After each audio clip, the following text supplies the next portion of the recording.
Hello student, cell organelles पे हम लोग डिस्कशन कर रहे थे।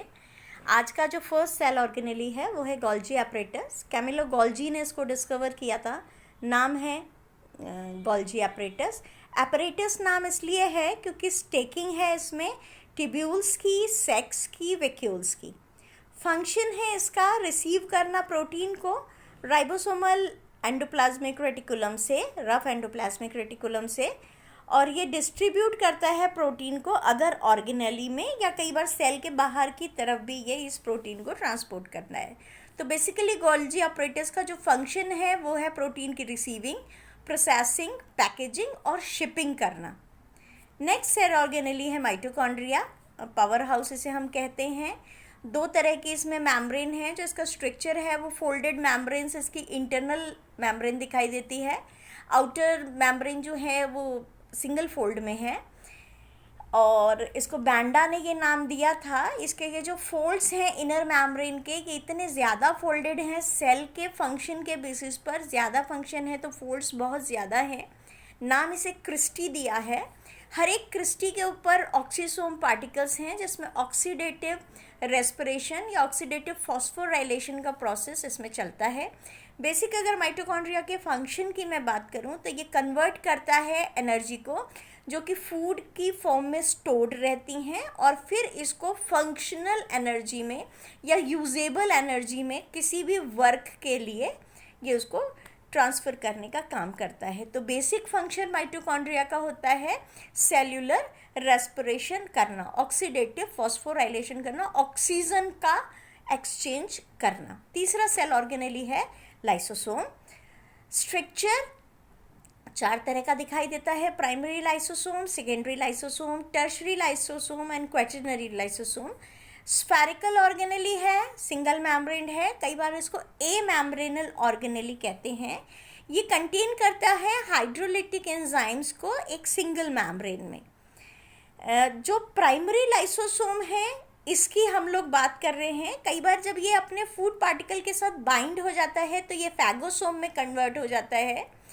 कई बार फैगोसोम से आगे ये रेजिडुअल बॉडी में कन्वर्ट हो जाता है जिसमें डाइजेस्टेड लाइसोसोम्स पाए जाते हैं। और सेल में जब फूड मटेरियल बहुत कम होता है तब, जब फास्टिंग की कंडीशन होती है तब, जब डिजीज़ की कंडीशन होती है तब लाइसोसोम ऑटोफेगी कंडीशन में भी आ जाता है। तो इसका बेसिक जो फंक्शन है वो है ब्रेक डाउन करना फूड पार्टिकल का। तो सीधी सी बात है, डाइजेशन में हेल्पफुल है।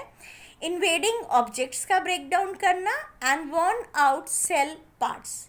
नेक्स्ट जो सेल ऑर्गेनेली है वो है परऑक्सीसोम्स। लाइसोसोम से एडजेसेंट पाए जाते हैं। पर ऑक्सीसोम्स पर ऑक्सिक रिएक्शंस के लिए अपनी साइट प्रोवाइड करते हैं। जो इसका स्ट्रक्चर है ये एक स्फेरिकल ऑर्गन है। इसमें बहुत बहुत बहुत सारे एंजाइम फिल्ड रहते हैं सिंगल मैम्ब्रेन में। ये बहुत बहुत बहुत बोलने का रीज़न ये है कि इसमें मोर देन 110 एंजाइम्स पाए जाते हैं। Peroxisomes, hydrolases, gyrase, lyase, lyases, phagosomes, etcetera etcetera etcetera, बहुत सारे एंजाइम्स इसमें प्रेजेंट रहते हैं। तो इसका फंक्शन क्या हुआ? डिग्रेड करना हाइड्रोजन पेरोक्साइड को। ये एक टॉक्सिक कंपाउंड है हाइड्रोजन पेरोक्साइड, जो कि मेटाबॉलिज्म के दौरान बनता है, और परऑक्सीसोम्स इस परऑक्साइड को डीजेनरेट करने का काम करते हैं। नेक्स्ट सेल ऑर्गेनेली है cilia and flagella. Structure hair like organelle है। सीलिया बहुत छोटा होता है साइज में, फ्लैजिला उससे 20 to 200 टाइम्स बड़ा हो सकता है। हर एक सेल की सरफेस से ये एडजेसेंट रहते हैं। और एक एग्जाम्पल आपको यहाँ पे मैं बता दूँ कि सीलिया और फ्लैजिला के बेसिस पर प्रोटोजुआ का क्लासिफिकेशन किया जाता है। जिनकी पूरी बॉडी सीलिया से कवर्ड होती है उन्हें सीलिएट्स कहते हैं। जिसकी बॉडी में मूवमेंट के लिए फ्लैजिला काम में आता है उन्हें फ्लैजिलेट्स कहते हैं। हमारी बॉडी में ये हेयर लाइक ऑर्गेनेली हैं एक, और सेल की सारी सरफेस पे ये एक्सटेंडेड पोजीशन में पाए जाते हैं। जब ये लार्ज नंबर में और स्मॉल साइज में सेल पर पाए जाते हैं तो इन्हें हम सीलिया कहते हैं। जब ये कम नंबर में यानी 2 to 8 नंबर में पाए जाते हैं लेकिन लॉन्ग होते हैं और बहुत सरफेस पे दूर दूर पाए जाते हैं तो इन्हें हम फ्लैजिला कहते हैं। सीलिया और फ्लैजिला दोनों ऑर्गेनेली कि अगर मैं स्ट्रक्चर आपको बताऊं तो ये एक सिंपल ट्यूब्यूल का बना हुआ स्ट्रक्चर नहीं होता है। इसमें 9 पेयर्स ऑफ माइक्रोट्यूब्यूल्स अरेंज्ड रहते हैं सेंट्रल पेयर के चारों तरफ।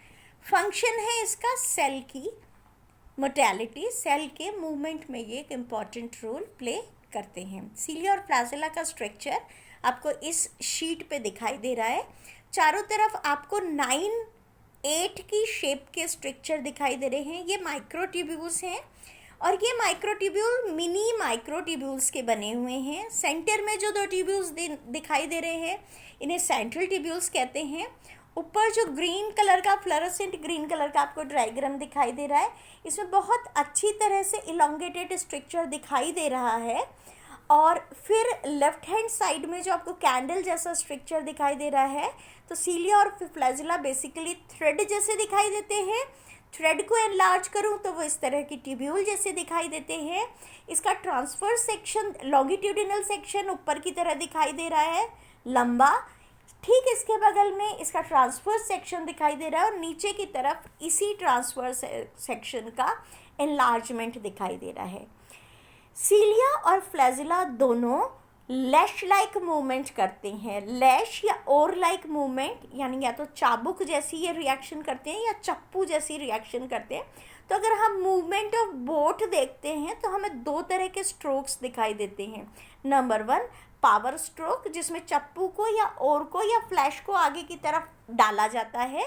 और सेकंड इज रिकवरी मूवमेंट। आप जो डायग्राम इस समय देख रहे हैं इसमें रिकवरी मूवमेंट भी दिखाई दे रहा है, जिसमें बिना किसी कोशिश के वो वापस पीछे की तरफ आ जाता है। इस तरह से सीलिया और फ्लैजिला जब मूवमेंट करते हैं तो आपको एक मूवेबल मूवमेंट दिखाई दे रहा है, जिसमें आपको ड्रॉपलेट आगे की तरफ या एक स्फेरिकल स्ट्रक्चर आगे की तरफ मूव करता हुआ दिखाई दे रहा है। इसके लिए बेसिकली सीलिया और फ्लैजिला रिस्पॉन्सिबल होते हैं। नेक्स्ट सेल ऑर्गेनेली है सेंट्रियोल।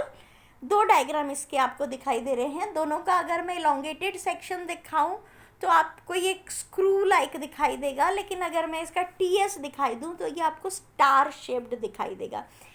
इसी स्टार शेप्ड स्ट्रक्चर की वजह से हमने इसे नाम दिया है सेंट्रियोल, यानी जो स्टार जैसी दिखाई दे।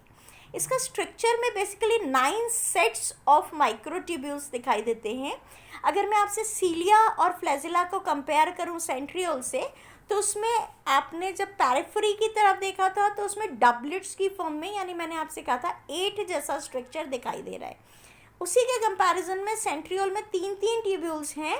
तो इसका जो स्ट्रक्चर है ये 9 सेट ऑफ ट्रिपलेट माइक्रोट्यूब्यूल्स का अरेंजमेंट है।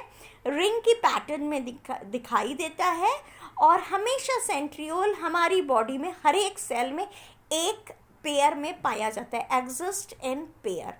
एक पेयर है, एक लॉन्गिट्यूडिनली अरेंज्ड रहता है और एक उसके ट्रांसवर्सली अरेंज्ड रहता है। आपको डायग्राम में ये दिखाई दे रहा है। और जो सेंट्रियोल का फंक्शन है, ये सेल डिवीज़न के वक्त दोनों पोल्स पर जाकर स्पिंडल फाइबर बनाने का काम करता है। इसलिए हर सेल में 2 सेंट्रियोल होते हैं और ये दोनों पोल्स पर मूवमेंट करते हैं। आज सेल में इतना ही। अगली क्लास में हम फिर मिलेंगे और कंक्लूड करेंगे हमारे सेल वाले चैप्टर।